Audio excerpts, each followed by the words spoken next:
71वां सर्ग। कल्पना के कारणभूत ब्रह्मा जी के संकल्प का ज्यों ज्यों विनाश होता गया त्यों त्यों उनके कल्पित समस्त पदार्थों का प्रलय भी हो गया। ये वर्णन। महाराज वशिष्ठ जी ने कहा, श्री रामभद्र जैसा मुझसे कहकर भगवान ब्रह्मा जी ब्रह्मलोक में रहने वाले समस्त जनों के साथ पहले पद्मासन लगाकर बैठ गए और फिर कभी न टूटने वाली समाधि में तत्पर हो गए। भद्र ओंकार की उत्तराभूत जो आदि मात्रा है उसमें विद्यमान नाद बिंदु आदि भागों में क्रमशः उन्होंने अपने चित्त का लय किया। उसके लिए उससे उसकी जितनी वासनाएं थी वे सब लीन हो गई। जबकि उनकी समस्त वासनाएं विनष्ट हो गई तब वे ऐसे मालूम पड़ने लगे जैसे चित्र में उसका आकार चित्रित किया गया हो, यानी उस समय उनके आकार में तनिक भी चंचलता नहीं थी। ये विद्याधर भी ब्रह्मा जी का अनुसरण कर ध्यानमग्न हो गई और फिर स्मरण हेतु समस्त बीजभूत संस्कारों से रहित होकर शांत स्वभाव को आकाश रूपिणी हो गई। ये उनका भीतरी रहस्य आपने कैसे जाना, इस प्रश्न का कहते हैं श्री राम जी स्थूल सूक्ष्म कारण रूप अर्थों के साथ प्रणव की मात्राओं के विलय क्रम से वासना संकल्प शून्य होकर जब ब्रह्मा जी उत्तरोत्तर सूक्ष्म भाव को प्राप्त होने लगे तब मैं भी समाधि से सर्वत्र व्यापक असीम चिदाकाश रूप बन गया और ब्रह्मा जी की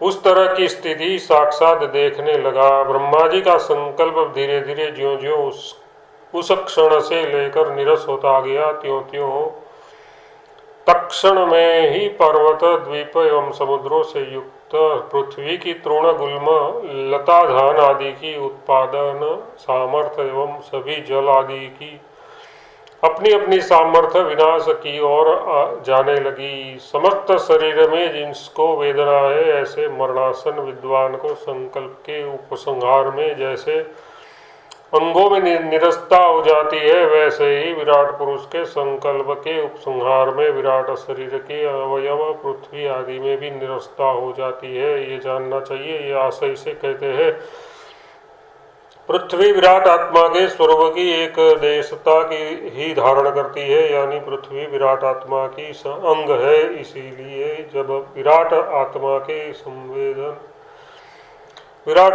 संवेदन का उपसंहार हो गया तब पृथ्वी अचेत तथा निरस होकर चारों ओर से ऐसे जर्जर हो गई जैसे मार्गशीर्ष के अंत में बेली चरा से अविधुर भाव को जर्जर भाव को प्राप्त होती है।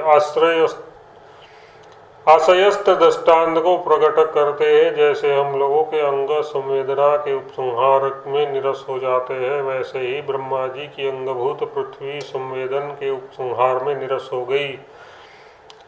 किस किस प्रकार से पृथ्वी जर्जर हुई इसे बताते हैं। पहले तो ये पृथ्वी एक साथ अनेक बड़े बड़े उत्पातों के भार से आक्रांत हो गई। फिर उस समय पाप रूपी अंगारों से परितप्त नरकों की ओर प्रवृत्तिशील मनुष्य होने लगे। आकाश के अकांड तांडव राजाओं एवं चोरों के उपद्रव से जनित दीनता तथा दरिद्रता से उसका सारा वैभव मिटने लगी, मिट्टी में मिल गया। उसमें समस्त स्त्रियां अपने सतीत्व से नष्ट हो गई और मनुष्य की सारी मर्यादा नष्ट हो गई। उस समय ये पृथ्वी में धूलि के सदस्य मंद निहार एवं धूलि से सूर्य भी धुंधला हो गया। शीत उष्ण आदि द्वंद्वों का निराकरण करने में महामूर्ख एवं महादुखी व्यसनी एवं व्याधियों से पीड़ित जनों से वह आक्रांत हो गया। उसमें अग्निदाह जल के पूर्व एवं ब्रह्म युद्धों से मंडल छिन्न भिन्न हो गए तथा वह अतिवृष्टि व अनावृष्टि से कष्टपूर्वक जीवन व्यापन के व्यापारों से पामर एवं मनुष्यों से भर गई। असंकित महान उत्पातों से उस समय वहाँ पर्वत नगर अपने आप गिरने लगे। बच्चों के क्षत्रिय ब्राह्मणों के मुनियों के आयोग के एवं गुणीजनों के विनाश से लोग रुदन करने लगे। जल की दुर्बलता के कारण स्थलियों के बीच में निशंक वहाँ जहाँ तहाँ अगाध कूप लोगों ने खन दिए थे। वर्ण संकरों के निर्मित नारियों में वहाँ साधारण जन एवं राजा आदि सब गोत्रादि का विचार किए बिना ही विवाह में आसक्त होने लग गए। भद्र उस समय वहाँ संपूर्ण मनुष्य दान आदि के क्रय विक्रय आदि स्वभाव से ही अपना निर्वाह करने लग गए। महानियों परम शुल्क ही जीवन साधन बन गया। स्त्रियों का जीवन साधारण केश जनेन्द्रिय ही हो गए और कर ही राजाओं का उपजीव्य जीवन साधन बन गया। अथवा अपने अपने वर्ण और आश्रम के उचित व्यवहारों का अतिक्रमण ही सब मनुष्यों का व्यसन बन गया। 14 चौराहों पर सियार की ही क्रंदन करने लगी स्त्रियों का केश विन्यास ही व्यसन बन गया। समस्त राजे वेश्या नर्तकी आदि में ही अपना समय निकालने लगे। जनों के आचरण दुख रूप शूल रोग से आक्रांत हो गए। समस्त प्रजा शीत उष्ण आदि द्वंद्वों से आक्रांत हो गई। अधर्मयु रूप शूल रोग वाली स्त्रियां बन गई और राजवर्ग मद आदि के पान में ही निरत हो गया। सारी पृथ्वी अधर्म रूपी शूल रोग से ग्रस्त जनों से चारों ओर व्याप्त तथा सैकड़ों शास्त्रों से यानी वेद बाह्य विचारों से रोग पीड़ित होकर क्रंद करने लगी गई। उस समय वहाँ चोर आदि दुर्जन ही धनों से पूर्ण हो गए और सज्जन अनेक विध विपत्तियों से घेर गए। उस समय अनार्य ही समस्त पृथ्वी के रक्षक बन गए। पंडितगण अनार्यों द्वारा विताड़ित होने लगे। सारी पृथ्वी भूमि में लोभ भय मोह भय द्वेष राग और रोग रूप धूलि उड़ने लगी। श्री राम जी क्या कहा जाए, सारी पृथ्वी पर धर्म में प्रवृत्त पुरुषों से व्याप्त हो गई। उसमें धर्मोपदेशक ब्राह्मण क्रोध से आक्रांत हो गए और निरंतर दूसरों को दुख देने में रुलाने में तत्पर असीम दुष्ट जनों का उत्थान हो गया तथा अर्थात उस समय पृथ्वी में सभी पुरुष अपना अपना धर्म कर्म छोड़कर दूसरों के धर्म कर्मों में प्रवृत्त हो गए। स्वधर्म का उपदेश देने वाले सज्जन पुरुष क्रोध से आक्रांत हो गए तथा साधारण पामर पुरुष निरंतर दूसरों को रुलाने में ही तत्पर हो गए। नगर गांव तथा देवता और ब्राह्मणों के मंदिरों को दस्युओं ने छिन्न भिन्न कर दिया एवं अन्यार्पोजित धन से अपना कुटुंब पोषण करने आपातक मधुर और परिणाम में परलोक में दुखद उदर वाले अल्पायु पुरुष दिखाई पड़ने लग गए। आलस्य दोष से सब धार्मिक पुरुषों ने अपना अपना नियमित संध्या वंदन आदि कार्य छोड़ दिए। परिणाम में सब अनेक विध आपदाओं एवं रोगों से घेर गए तथा क्रम से दिशाओं के मंडल छिन्न भिन्न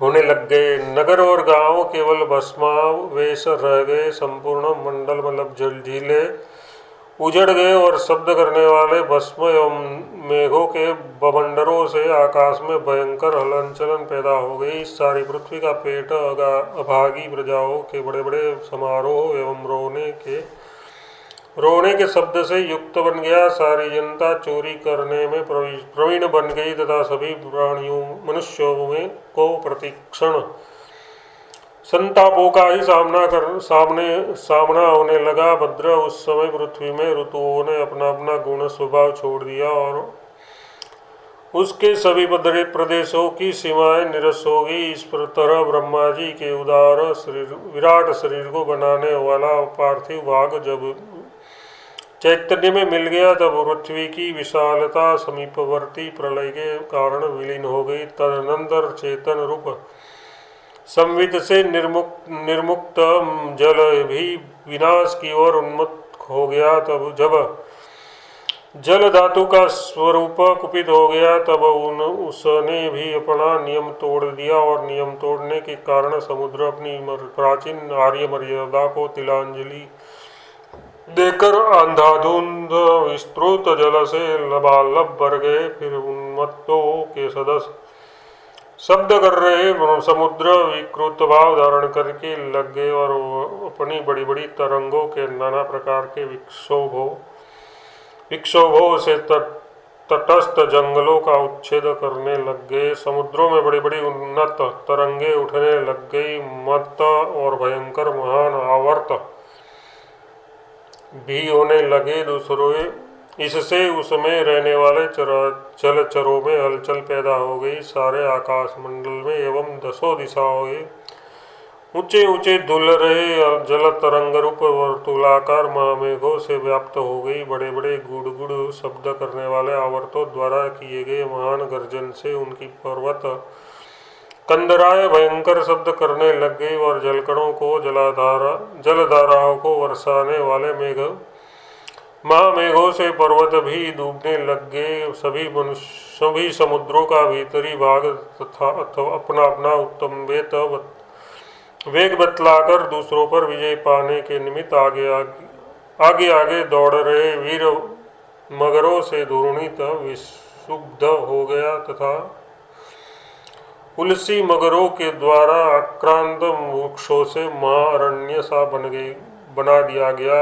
गुफाओं को तोड़ फोड़ देने के कारण उनमें से सिंह निकल भागे और भाग कर उन्होंने समुद्र में स्थित जलचरों को हताहत कर दिया तथा अपनी तरंगों द्वारा फेंके गए महारत्न समूह से समुद्रों ने आकाश मंडल को तारों से युक्त बना दिया। समुद्रों से उछले हुए मगरों ने आकाशगामी जीवों और बड़े बड़े मेघमंडलों को आच्छादित कर दिया और तरंगों के परस्पर आघातों से समुद्रों में कठोर भयंकर शब्द होने लगा। ऊंचे हथियारों के सदस्य तथा अति चपल मगरों के फुत्कार से सूर्य का मंडल भी धुल जाने लगा और परस्पर कुटिल गति की व्यग्रता से समुद्र तरंगों ने बड़ी बड़ी पर्वत भीतियों को तोड़ फोड़ दिया। समुद्रों ने अपनी विशाल तरंगों से तीरस्थ पर्वतों को चूर्णित कर दिया। गर्जना करते हुए पर्वतों के गुफारूपी घर पर उन्होंने अपना अधिकार जमा लिया तथा उनका जल उन्मत्त सा बन गया। संपूर्ण समुद्रों की गतियां कुछ विचित्र ही हो गई। वे शत्रुओं के नगरों पर आक्रमण करने वाले नष्ट रूप राजाओं के सदस्य मालूम पड़ने लग गए, क्योंकि उन्होंने भी अपनी उन्नत तरंगों से विरोधी दावाग्नि को आहत कर ऊंचे स्वर से अपने अपने घरों से देवताओं को भगा दिया और उनके नगरों पर मानो अपना अधिकार कर लिया। पहले तो उन्होंने वन समूह को उखाड़ फेंका, फिर उनको ऊपर उठाया। उससे आकाश मंडल ऐसा प्रतीत होने लगा मानो उनका जंगल काट दिया गया हो तथा उसे पंख युक्त पर्वतमालाओं के सदस्य अपनी तरंगमालाओं से ठस भर दिया। भयंकर शब्द करने वाले प्रचंड वायुओं ने तरंगों को विभक्त कर देने के कारण पर्वतों के सदस्य समस्त समुद्रों को विचलित कर दिया तथा रत्नों के सम प्रकाश से चमकीले तिरस्थ पर्वतों के गिरने के कारण गिर रहे तटों से उनका जल भीषण ध्वनि कर रहा था। उल्लास युक्त अनेक बड़े बड़े आवर्तों के द्वारा समुद्र मगर आदि जलचरों को ऊपर की ओर फेंक रहे थे तथा अगाध आवर्तों से अनेक पर्वत और उनकी गुफाओं अपने उदर में निगल जा रहे थे। समुद्रों ने बड़ी बड़ी गुफाओं का विदलन कर दिया था। उससे उनमें से निकले हुए स्फटिक आदि पत्थरों के दांतों से वे दंतुन यानी हंसते हुए से प्रतीत हो रहे थे और शिखरों के ऊपर ही विद्यमान लंबी लंबी गुफाओं के प्रांतों में समुद्रों के तरंग और जलचर प्राणी घुस गए थे। चंचल वर्तुलाकार तरंगों के द्वारा आक्रांत वृक्षों के ऊपर शाखाओं में समुद्रों के कछुए एक तरह से गूंथे से गए थे तथा उन्होंने यम इंद्र और पृथ्वी के वाहन महिष ऐरावत एवं दिग्गजों को भयभीत बना दिए।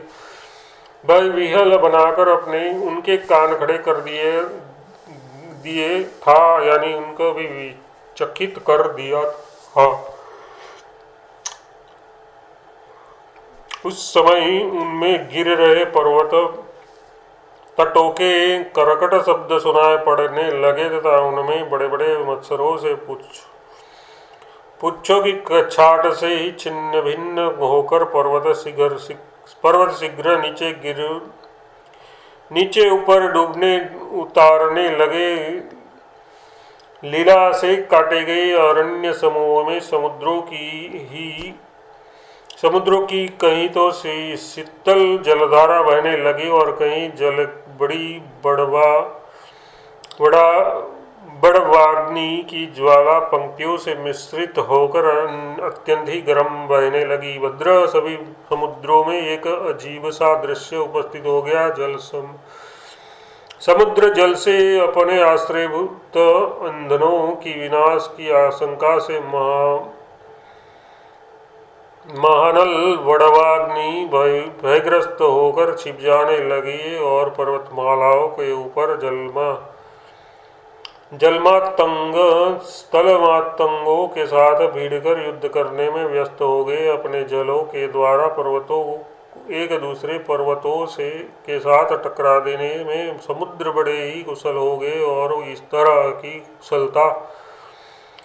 की कुशलता प्राप्त कर जलों के नानाविध धुमाओं के द्वारा वे मानव नृत्य कर रहे थे, ऐसी प्रतीति हो ही रही थी। समुद्र में कोई अनोखी ही शोभा उस समय मालूम होने लगी थी। उनमें बड़े बड़े पर्वत वनों के समूह तथा अनेक प्राणी डूब रहे थे, यानी इन सब का समुद्रों में जमघट हो जाने से कुछ अपूर्व ही शोभा मालूम पड़ रही थी तथा उड़ रहे उत्तम मूर्त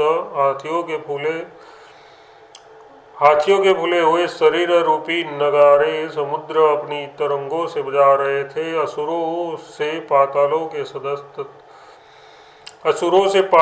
के सदस्य सारे समुद्र प्रलयकारी तरंगों से व्याकुल हो उठे। यों सागरों के विक्षोभ के अनंतर उस समुद्रों में तैर रहे मृतक दिग्गजों की शुंड के आगे के भाग से एक विलक्षण ध्वनि सुनाई पड़ने लगी। वह ध्वनि विलक्षण थी। पाताल तल रूप तालु के भीतर विदारण हो जाने से वह ध्वनि मिलकर जो पकड़ रही थी, यानी घन थी, फिर पृथ्वी को बराबर जकड़ रखने के लिए स्थापित हुई महापर्वत आदि किले हिल गई और एक क्षण में अपने स्थान से च्युत हो गई। अनंतर क्षण भर में चंचल समुद्र तरंगों से हिलायित गई वह पृथ्वी ऐसी प्रतीत होने लगी जैसे चंचल शिवाड़ की लता हो। उसके बाद प्रलयकाली मेघों के शब्दों से विलक्षण आडंबरों से युक्त और अंतरिक्ष मानो गिरने लगा और दिशाओं को प्रतिध्वनि के शब्दों से फोड़ने लगा। आकाश मंडल से आवर्तों की गोलाई के सदस्य वर्तुलाकार उत्पादजनक धूमकेतु गिरने लगे।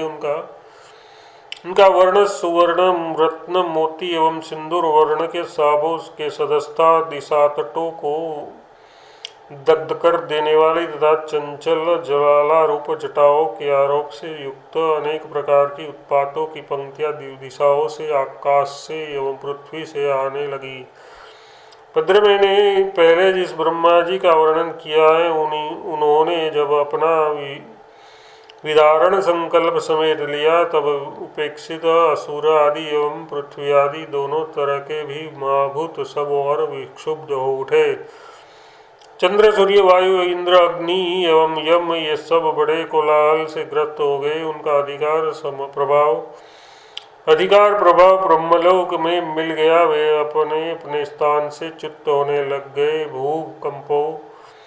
भूकंपनों से कट शब्द के द्वारा वृक्षों के समूह गिरने लगे और उनके अनेक तरह के जुलों के सदस्य आनंदोलक की गतियां पर्वतों को अनुभूत होने लगी। भूकंप के कारण कैलाश, सुमेरु और मंदर की कंदराओं में भारी चंचलता पैदा हो गई और कल्पत्रु वृक्ष से रक्त रूप पुष्प गुच्छों की वृष्टि होने लगी से श्री राम जी लोकांतर पर्वत नगर और समुद्र अरण्य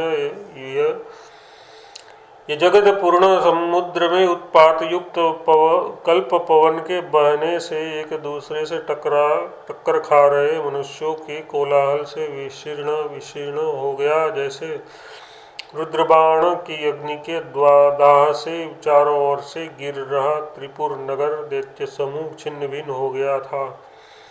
71वां सर्ग समाप्त।